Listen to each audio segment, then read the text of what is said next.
ভারত মাতা কি জয়। এই শুনেছ ভাই, শুনেছ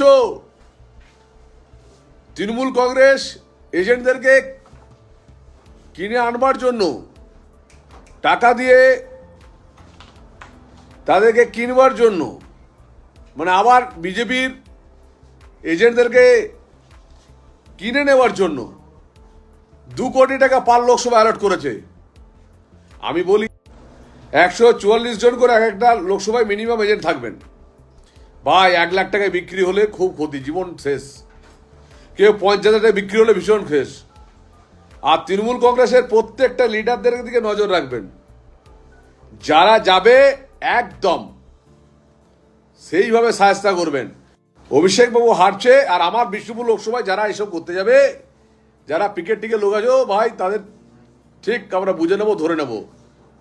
আমাদের অনেকগুলো চোখ ঘুরে বেড়াচ্ছে, আর যারা এই হাত মেলাবে তাদের বিপদে পড়ে যাবে, কারণ আমরা জিতবই।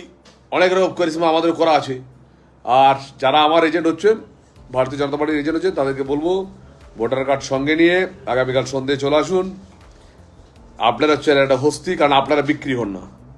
ভারতীয় জনতা পার্টির কর্মীরা বিক্রি হয় না, যদিও অভিষেকবাবু এখন কেনার জন্য দৌড়াচ্ছে, তাই এতগুলো মৃত্যু হয়েছে ভারতীয় জনতা পার্টির। এই ভারতীয় জনতা পার্টির কর্মীরা যারা কাউন্টিংয়ে থাকবে, তাদেরকে একটা কথাই মনে রাখবেন, 200 জনের উপর আমাদের কর্মীরা মার্ডার হয়েছে পশ্চিমবাংলা জুড়ে।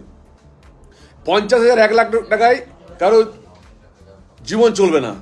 কিন্তু এই হতচ্ছড়াটা যদি আমরা ঠিক মতো কাউন্টিং দেখি, তাহলে আমি নিঃসন্দেহে বলতে পারি আমরা এক্সিট পোল যা বলছেন, শুভেন্দুদা যা বলছেন, দিল্লির নেতৃত্ব যা বলছে, আমরা সেই সিটেই পাবো।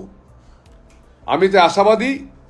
প্রত্যেকে নিজের নিজের করেছেন, কিচ্ছু দেখতে যাবে না। আপনারা যারা কাউন্টিং এজেন্ট হবেন, যারা আছেন, তারা মনের গর্বে মনের বুক ফুলিয়ে আসুন।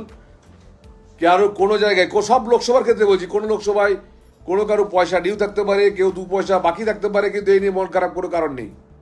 কারণ জিতলে আপনার সাংসদ থাকবে, সেই সাংসদ আপনার এইটুকু নিঃসন্দেহে উদ্ধার করে দেবে। তার জন্য আপনার মন খারাপ কোনো অসুবিধা নেই।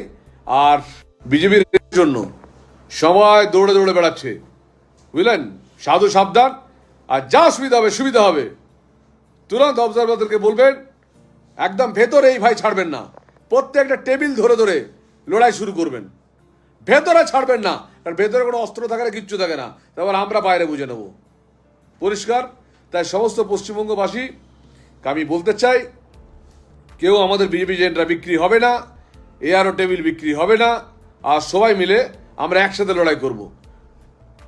ভারত মাতা কি জয়। নরেন্দ্র মোদীজিকে যদি একদিনের জন্য নিজের গুরুদেব ভাবেন, নরেন্দ্র মোদীজিকে যদি একদিনের জন্য নিজের নেতা ভাবেন, তাহলে মোদীজিকে দেখুন সনাতনীদের বাঁচানোর জন্য কি না কি করছেন।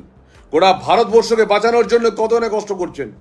দিন রাত পরিশ্রম করে তিনি স্বামীজির মতো কন্যাকুমারিকাতে গিয়ে ধ্যান করছেন, কারণ তিনি ঈশ্বরে বিশ্বাসী। তাই সেই মানুষটার কথা মাথায় রাখুন, আমার কথা মাথায় রাখতে হবে না।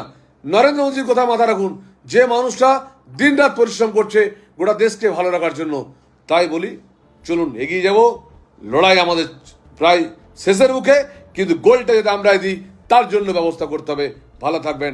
জয় শ্রীরাম। ভারত মাতা কি জয়। ভারতীয়